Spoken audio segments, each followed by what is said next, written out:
নমস্কাৰ, মই doctor Palashjyoti Majumdar, Arogyam hair transplant clinic and cosmetic surgery ক্লিনিকৰ পৰা। আজি মই ডিছকাছ কৰিম PRP ওপৰত। PRP মানে হ'ল প্লেটলেট ৰিচ প্লাজমা। এইটো বেলেগ বেলেগ কাৰণত ব্যৱহাৰ হয়। আমি আৰোগ্যমত বিশেষকৈ ব্যৱহাৰ কৰোঁ চুলিৰ গ্ৰোথৰ কাৰণে, চুলি বাঢ়ি যাবলৈ, চুলিৰ বেমাৰত। এই বিষয়টো লৈ মই আজি ডিছকাছ কৰিম এইটো সৰু ভিডিঅ' এটাত।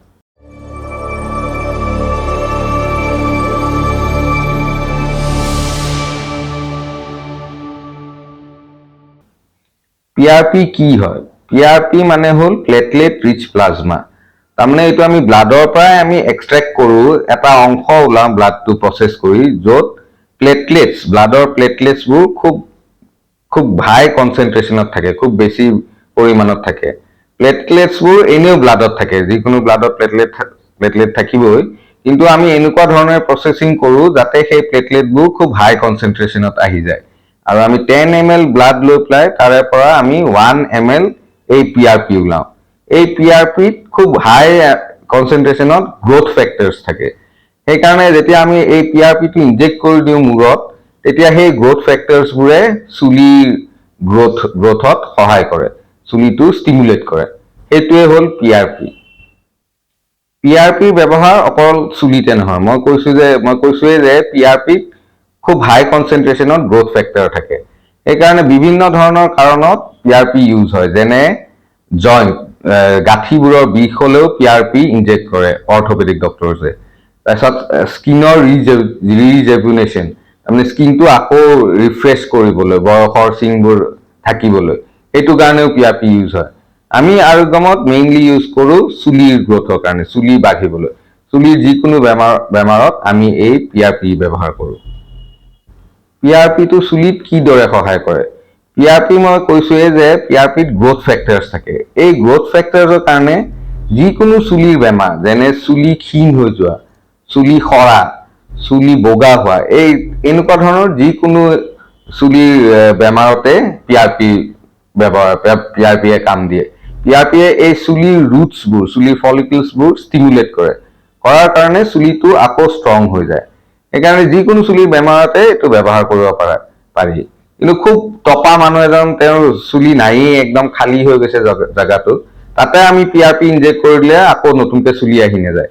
কিন্তু য'ত চুলি কমিছে বা দুৰ্বল হৈ গৈছে, এনেকুৱা ক্ষেত্ৰত PRPয়ে খুব ভাল কাম দিয়ে। এই PRP কেনেকে তৈয়াৰ কৰা হয়? PRP তৈয়াৰ কৰাৰ কাৰণে এটা প্ৰচেছ আছে। প্ৰথমে আমি আপোনাৰ 10 ml তেজ আমি ওলাওঁ। এই 10 ml তেজটো প্ৰচেছিং কৰা হয়। প্ৰচেছিং কৰোঁতে চেন্ট্ৰিফিউজ বুলি এটা মেচিন আছে, তাতে আমি 2টা ৰাউণ্ডত প্ৰচেছিং কৰোঁ। প্ৰথমে এবাৰ শ্ল'কে প্ৰচেছ কৰা হয়, নেক্সট বাৰ খুব ফাষ্টকে প্ৰচেছ কৰা হয়। তেতিয়া একদম ওপৰত এই PRP লেয়াৰটো ভাহি উঠে। এইটো পাতল লেয়াৰ, আৰু তাতে প্লেটলেট কনচেন্ট্ৰেশ্যনটো খুব হাই। এই PRP লেয়াৰটো আমি ড্ৰ আউট কৰোঁ ইনজেকশ্যনেৰে, আৰু এইদৰে 1 ml PRP ওলাই 10 ml তেজৰ পৰা।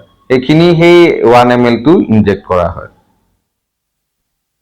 আমি আৰোগ্যম ক্লিনিকত PRP বহুত বছৰৰ পৰাই ব্যৱহাৰ কৰি আছোঁ। আমি বিশেষকৈ হেয়াৰৰ বেমাৰত ব্যৱহাৰ কৰোঁ। যদিও আৰু বহুত ইণ্ডিকেশ্যন আছে, কিন্তু আমি এতিয়া প্ৰথমে অকল হেয়াৰতে ব্যৱহাৰ কৰি আছোঁ। বহুত বছৰৰ পৰা কৰি আছোঁ। আৰোগ্যমৰনো এডভান্টেজবোৰ কি কি? আৰোগ্যমৰ প্ৰথম এডভান্টেজ হ'ল আমি এই ৰিজনটো প্ৰথম ক্লিনিক যোনে PRP ব্যৱহাৰ কৰিছিলোঁ হেয়াৰৰ কাৰণে। আমাৰ বহুত বছৰে এক্সপিৰিয়েঞ্চ হ'ল, আমি বহুত হাজাৰ পেচেণ্ট ট্ৰিট কৰিছোঁ আৰু খুব ভাল ৰিজাল্টে পাই আছোঁ এতিয়ালৈকে। এইটো হ'ল আমাৰ এক্সপিৰিয়েঞ্চৰ এটা ডাঙৰ এডভান্টেজ। আৰোগ্যমত আমি সদায় লেটেষ্ট টেকনলজি ইউজ কৰোঁ। আমি খুব ভাল ভায়েল এটা ব্যৱহাৰ কৰোঁ। এইটো হ'ল আমাৰ ভায়েল। এই ভায়েলটো ইম্পৰ্টেড ভায়েল হয়, USA পৰা ইম্পৰ্ট কৰা হৈছে।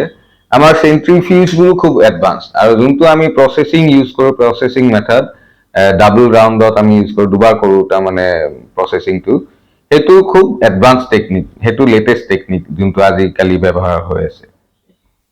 আৰু এটা আমাৰ সুবিধা হ'ল, এটা এডভান্টেজ হ'ল, আমি পেইনলেছ ইনজেক্টৰ ইউজ কৰোঁ। PRP যেতিয়া আমি স্কিনত ইনজেক্ট কৰোঁ, এটা বিষ এটা হয়, আৰু সেই বিষটো কিছুমান মানুহে সহ্য কৰিব নোৱাৰে। সেইকাৰণে আমি আৰোগ্যমত কি কৰোঁ, এটা আমাৰ পেইনলেছ ইনজেক্টৰ আছে, য'ত বেজিয়ে নাই, নিডললেছ ইনজেক্টৰ। সেইটোত খুব হাই প্ৰেচাৰেৰে এই PRP সলিউশনটো ইনজেক্ট কৰা হয় ছালত আমি এইটো ব্যৱহাৰ কৰো আৰু এইটো কাৰণতে পেইন খুব কমেই হয় বিষ একদম প্ৰায় নোহোৱাৰ দৰে আমাৰ ক্লিনিকত আৰু এটা আমাৰ এডভান্টেজ আছে যে আমি খুব ভাল দামত এই PRP আমি দি আছো আমি আগৰ পৰাই যেহেতু আমি ইমান বছৰৰ পৰা কৰি আছো আমি PRP দামটো সদায় কমকৈ ৰাখিছো এইকাৰণে তলত দিয়া নম্বৰত ফোন কৰক আপোনালোকৰ কি যি প্ৰশ্ন আছে PRPৰ ওপৰত সেইবিলাক সুধিব পাৰে আপোনালোকৰ দাম সুধিব পাৰে বা কেনেকুৱা ধৰণৰ আমি প্ৰসেস ইউজ কৰো এইবিলাক সব আপোনালোকে জানিব পাৰে এটা এপইন্টমেন্ট লৈ পেলাই আহক খুব সহজতে হৈ যায় PRPটো বেছি সময় নালাগে 30-40 মিনিটতে হৈ যায় আপোনাৰ চুলিৰ যিকোনো প্ৰবলেমত এইটো ব্যৱহাৰ কৰিব পাৰিব আৰোগ্যমত এটা এপইন্টমেন্ট বুক কৰি আহিলেই হ'ল